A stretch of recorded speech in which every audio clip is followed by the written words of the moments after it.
Hola amigos, bien ok. Bienvenido hoy desde Medellín, hoy en nuestro proceso, día 69, day 69. Y hoy, un tema un poco diferente. Yo voy a hablar un poco con la importancia de nuestra expresión y el tono de nuestra voz cuando estamos hablando. Muy importante para practicar, para tener un mejor control y mejor expresión en nuestra voz. Para ayudar a nosotros, claro, muchas veces yo explicar que yo me gusta especialmente para leer, especialmente leer en voz alta, para escuchar y practicar con el cambio en el ritmo, en el tono de la voz, y para mejorar su expresión. Hoy yo voy a compartir algunos parágrafos por esta clásica con el años 1963. Originalmente este va un programa con el radio por la BBC en Londres que hablar con el assassination John F. Kennedy, el presidente de Estados Unidos. Claro, es una muy importante descripción por el tiempo en la historia, pero también, cuando es interesante aquí, es en este libro, tiene ejemplos con la transcripción original con el programa.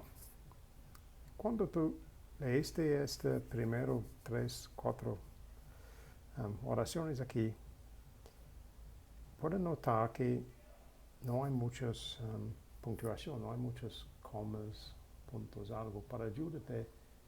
Entonces, como yo pueda mejor decir esto para hablar.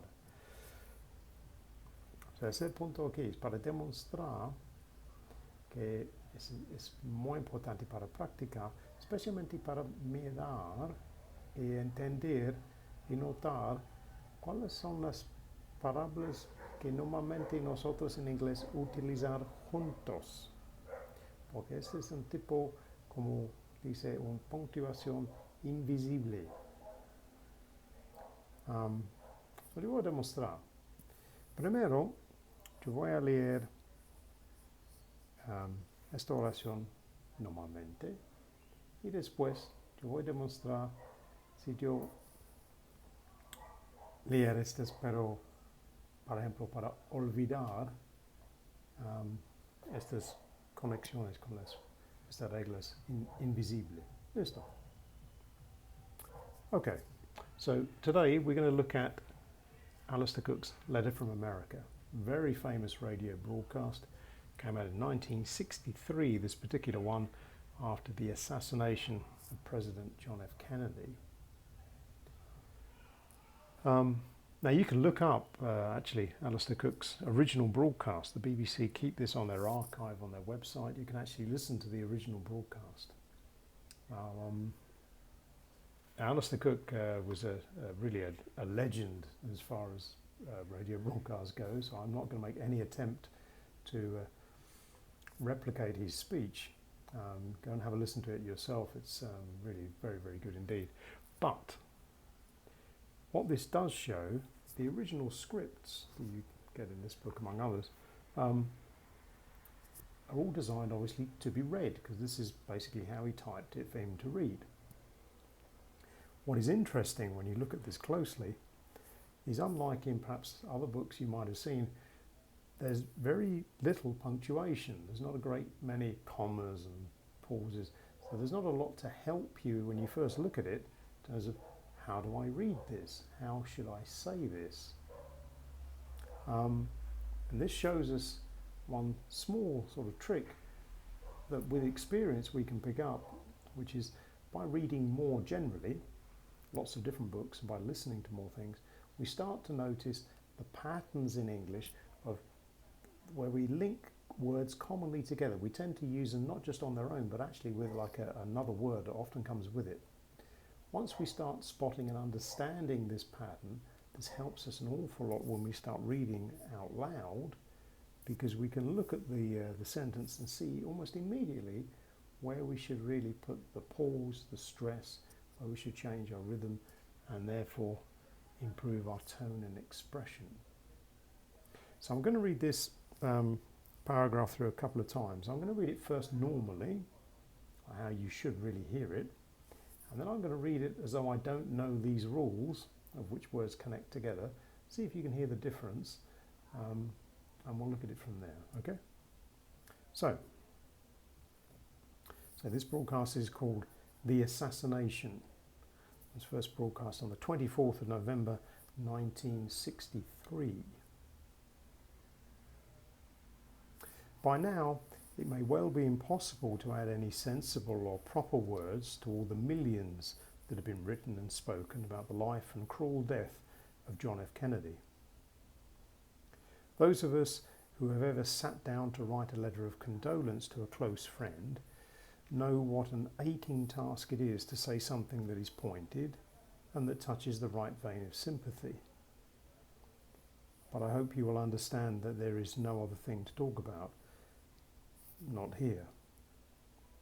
At 3,000 miles, it may be easier to speculate about policy, the new administration. Not here. For I cannot remember a time, certainly in the last 30 years, when the people everywhere around you were so quiet, so tired looking, and for all their variety of shape and colour and character, so plainly the victims of a huge and bitter disappointment. Okay, I'll just read you the first bit just as, so that's how it pretty well should sound. That's kind of how we link these words together. So now I'll read the same thing again, but this time I'm going to ignore that I know about these invisible connection rules. Okay, so I'm going to read this in a slightly different way. See if you can hear the difference. By now, it may well be impossible to add any sensible or proper words to all the millions that have been written and spoken about the life and cruel death of John F. Kennedy. Those of us who have ever sat down to write a letter of condolence to a friend know what an aching task it is to say something that is pointed and that touches the right vein of sympathy. But I hope you will understand there is no other thing to talk about, not here. At 3,000 miles, it may be easier to speculate about policy, the new administration, not here. For I cannot remember a time, certainly in the last 30 years, when the people everywhere around you were so quiet, so tired looking, and for all their variety of shape and colour and character, so plainly the victims of a huge and bitter disappointment. Aha. Un poco diferente, huh? Bit different. So, I'll read it again the way it hopefully should sound.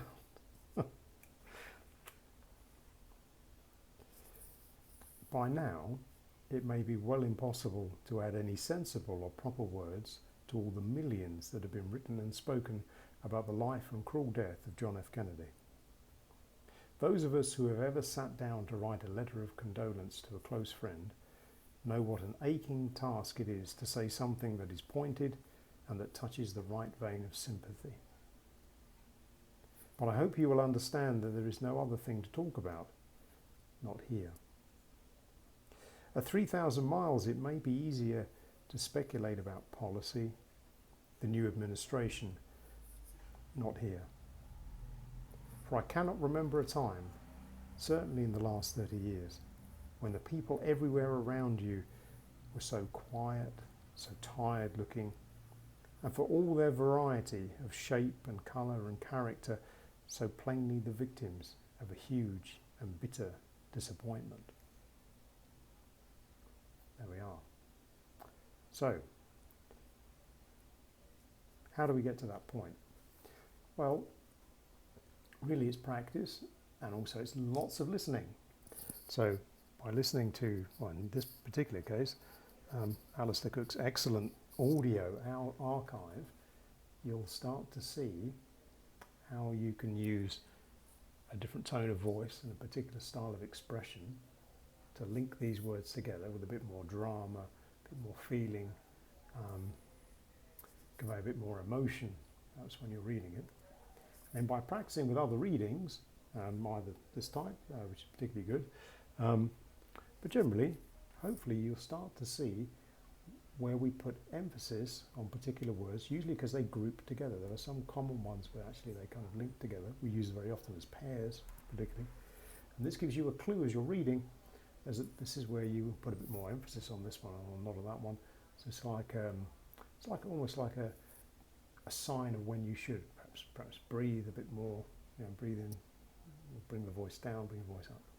So something to practice, something to be mindful of when you're listening back to your reading.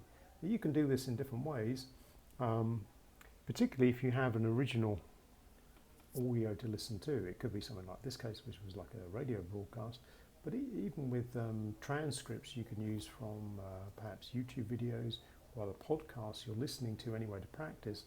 You can listen to it back and just be conscious of how that person is really speaking. Because if you just see the words written out, sometimes it doesn't give you a clue as to really how they're actually saying this. So that's something to think about. But if you get the chance, I highly recommend any of Alistair Cook's Letters from America.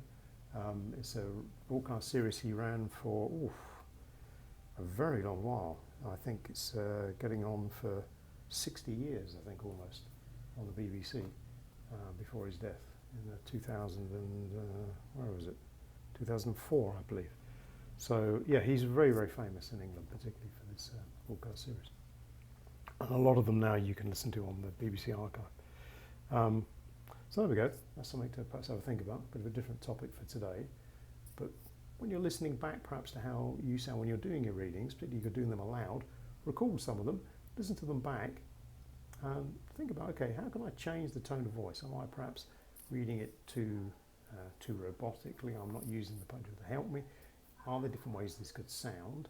Can I add more drama? Where's the point in the sentence? Where's the more dramatic, perhaps, or what's the emphasis I want to put on this? Have a go. See how you get on. Déjame saber en los comentarios. I'll see you next time. Cheerio for now.